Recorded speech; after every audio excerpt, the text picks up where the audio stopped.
Bonjour à tous et bienvenue dans cette première vidéo de la rubrique Sexo de Caro.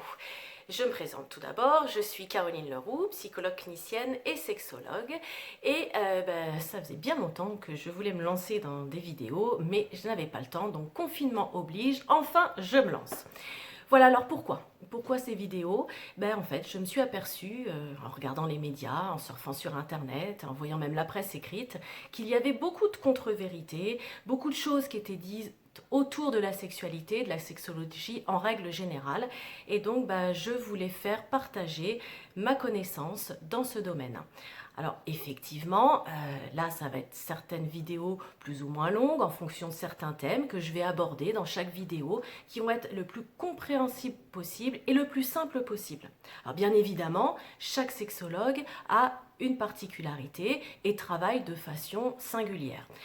Pour ma part, je vous expliquerai la façon dont je travaille. Donc tout ce qui sera dit dans ces vidéos sera effectivement de mon point de vue avec mes référentiels et bien sûr de solides références théoriques derrière que je vous expliquerai à chaque fois.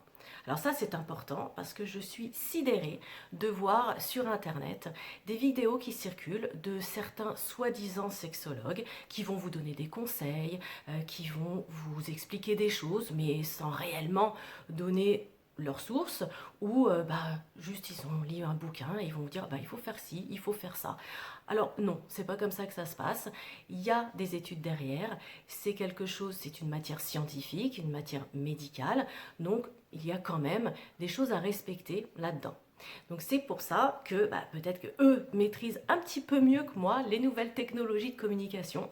Alors c'est vrai que ceux qui me connaissent savent très bien que tout ce qui est ordinateur, smartphone, multimédia et compagnie, c'est pas trop ma tasse de thé, j'y comprends pas grand-chose. Donc je vous demanderai d'être très indulgent en ce qui concerne la forme des vidéos. Bien sûr, le fond, je pense que ça ira et ça vous plaira, mais la forme, je m'excuse dorénavant pour toutes les autres vidéos, puisque à mon avis, ça va pas être de la meilleure qualité comme certains peuvent le faire. Je le fais avec mes propres moyens. Voilà. Donc bref, avec cette petite introduction, dans cette vidéo, je vais vous présenter tout d'abord le métier de sexologue et ensuite mon parcours personnel afin que vous puissiez avoir une vue d'ensemble et surtout comment je vais pouvoir traiter les autres sujets dans les autres vidéos.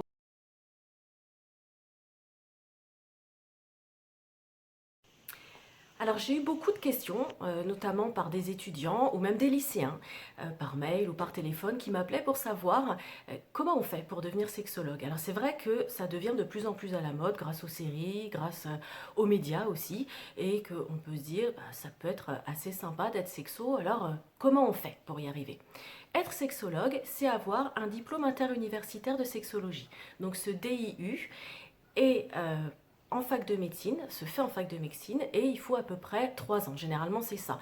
Moi, mon époque, c'était 2 ans, c'était dans les années 2000-2002. Maintenant, c'est passé à 3 ans.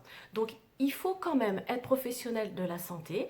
On accède à ce DIU grâce à une lettre de motivation et à un dossier puisque les places sont peu nombreuses. Voilà, donc ça, c'est une base. Maintenant, une fois qu'on a ce DIU, attention, ce n'est pas un diplôme d'État, ce n'est pas un master, c'est bien un diplôme interuniversitaire. Ce qu'il veut donc dire que ce diplôme n'est pas forcément reconnu. Pourquoi je dis ça? C'est que n'importe qui peut être sexologue ou en tout cas se dire sexologue. Vous pouvez mettre une plaque sur votre maison, n'importe où, puis mettre votre nom avec sexologue en dessous. Personne ne viendra vous embêter. Donc c'est bien de l'avoir, mais c'est pour ça que notre profession, il y a beaucoup de charlatans et que on se dit sexologue parce que soit on a une grosse pratique en sexualité, soit on a lu beaucoup de bouquins, on sait que c'est lucratif, on verra pourquoi tout à l'heure puisque ce n'est pas remboursé. Donc on fait vraiment très attention. Je vous donnerai quelques petites bases tout à l'heure pour éviter de tomber justement sur des pseudo-sexologues. Alors quel est notre rôle en tant que sexologue? Il y a un rôle d'abord d'écoute de nos patients, bien sûr, de réassurance parfois, on écoute son histoire. Après, on va être plus dans la dynamique de traiter ce patient, puisqu'il a un trouble sexuel. Pour le traiter, il faut connaître quand même un minimum de sa vie. Et on est aussi beaucoup dans l'information et dans la prévention. Ça, c'est notre rôle. Il y a deux types de sexologues, les médecins et les non-médecins. Donc les médecins, eux, peuvent traiter avec des médicaments et éventuellement prescrire certains examens complémentaires dont on a besoin sur certains troubles sexuels. Et on a les non-médecins, donc tous ceux qui vont être psychologues cliniciens, comme moi, sage-femme, infirmiers, ça peut être tous les autres corps de métiers médicaux. Donc là, effectivement, on n'a pas le droit de toucher à nos patients, contrairement aux médecins qui peuvent les examiner. Nous, non, puisque nous ne sommes pas médecins. Et on n'a pas le droit de prescrire. Voilà la grande différence.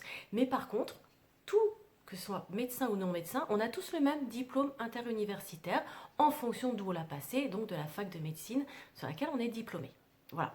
Chose importante qu'on ne sait pas forcément et qu'on se rend compte après, vous verrez dans mon parcours, c'est qu'on peut, par exemple, sage-femme, vous verrez avec moi, on peut être sexologue, être sage-femme et ne pas avoir de solides compétences ou de solides références en psychologie. Or, c'est essentiel. Quand on est sexologue, il faut absolument avoir des bases psychologiques solides. On ne peut pas traiter ou bien écouter nos patients, plus les traiter, on peut avoir une bonne écoute, mais pas forcément bien les traiter, si on n'est pas vraiment à l'aise avec la psychologie. Donc ça, c'est vraiment très très important. Donc pour résumer, vous avez deux types de sexologues, les médecins et les non-médecins. Ils ont tous le même diplôme. La seule spécificité, c'est qu'un médecin peut prescrire des examens complémentaires et des médicaments, chose que les sexologues non-médecins ne peuvent pas faire. Et surtout, assurez-vous que la personne que vous allez consulter a eu une formation de psychologie pour pouvoir être bien à votre écoute. Alors concernant mon parcours professionnel, je suis diplômée de l'école de sage-femme de Poissy en 1998. J'ai donc eu mon diplôme d'État et j'ai pu exercer ce fabuleux métier pendant plus de 10 ans en hôpital. En parallèle, j'ai voulu me former en sexologie, donc j'ai obtenu mon diplôme interuniversitaire de sexologie et santé publique à Paris 7 en 2002. Et comme je vous ai dit tout à l'heure, je me suis rapidement aperçue qu'il me manquait quelque chose pour pouvoir exercer en tant que sexologue et aussi en tant que sage-femme. Ce quelque chose, c'était la psychologie humaine. Comme je vous ai dit, on ne peut pas être sexologue si on n'a pas de bonnes bases en psychologie. Donc pour ce faire, je me suis inscrite à distance, puisque je travaillais à temps complet en tant que sage-femme, à Paris 8, qui propose effectivement pour des gens comme moi, qui travaillent à temps complet, des formations non présentielles, donc à distance, qui est exactement le même diplôme que si on était en faculté de psychologie, mais ça nous permet de travailler à notre rythme et surtout de pouvoir aller exercer notre métier en parallèle de nos études. Donc j'ai été diplômée de Paris 8 en Master 2 de psychologie clinique, psychopathologie et psychothérapie en 2009. Ça m'a pris 9 ans au lieu des 5 normales pour avoir un Master 2 en psychologie clinique, étant donné que je travaillais à 100% en tant que sage-femme et qu'entre-temps j'ai eu aussi mes 3 enfants. Donc me voilà diplômée en 2009 en tant que psychologue clinicienne et j'arrête donc d'être sage-femme hospitalière et je me lance en libéral en tant que psychologue clinicienne et sexologue. Donc vous voyez que ça fait un peu plus de 10 ans maintenant que je suis en libéral et que j'exerce ces deux fabuleux métiers aussi et que mon parcours est plutôt atypique. Il faut aussi noter qu'entre-temps, en étant sexologue, et aussi en tant que psy, mais beaucoup en tant que sexologue, on a pas mal de traumatismes sexuels. Donc j'ai passé en plus, en 2010, un diplôme interuniversitaire en psychotrauma, tout ce qui est traumatisme psychique, à Paris 7. Voilà. Donc vous voyez que chaque sexologue a un parcours bien particulier. Donc ce sera à vous, et là ça va être important, que vous puissiez à chaque fois que vous allez en consulter un, savoir quel est son parcours, puisqu'on est tous différents. Et il est aussi important de savoir quelle technique va utiliser le sexologue que vous allez consulter. Effectivement, comme on est tous formés de la même façon, mais en fonction des facultés et de nos maîtres en sexologie, ceux qui vont nous former, on a différentes techniques. Donc certains travaillent plus avec l'hypnose, donc d'autres vont travailler avec les thérapies comportementales et cognitives. Donc ça, c'est important que vous sachiez quelle méthode va utiliser le sexologue, qu'elle vous parle surtout et que ça ait du sens pour vous. Autrement, ça ne va pas forcément fonctionner. Pour ma part, je travaille essentiellement en comportemental. Vous le verrez dans les différentes vidéos qui vont arriver plus tard sur certains troubles sexologiques. Enfin, j'aimerais juste finir sur les honoraires. Ça, c'est quelque chose qui effectivement est assez nébuleux et chacun procède un petit peu comme il le souhaite. Effectivement, nous ne sommes pas remboursés par la sécurité sociale, comme les psychothérapies, donc nous sommes en honoraires libres. Sachez qu'il y a une tranche quand même, c'est entre 50 et ça peut aller jusqu'à 150 €, voire un peu plus en fonction de la renommée du sexologue et aussi de son lieu d'exercice. Donc c'est quand même assez onéreux, mais il faut savoir que ce sont des thérapies courtes. Donc c'est assez bref, peu de consultations suffisent. Donc dites-vous, là aussi petit conseil, que si vous allez consulter pour un trouble et que le sexologue vous dit que vous en avez pour 10, 15, 20 séances, fuyez s'il vous plaît. Ça, c'est pas possible. Les thérapies sexuelles réelles sont très brèves. Il est possible que ce soit beaucoup plus long si on passe en psychothérapie, mais dans ces cas-là, on doit prévenir nos patients. Et là, le tarif n'est pas le même. La sexothérapie est plus chère que la psychothérapie. Donc ça, c'est des petites choses, je pense, qui sont importantes à savoir. Et bien voilà, cette première vidéo sur la rubrique Sexo de Caro est terminée. J'espère qu'elle vous a plu.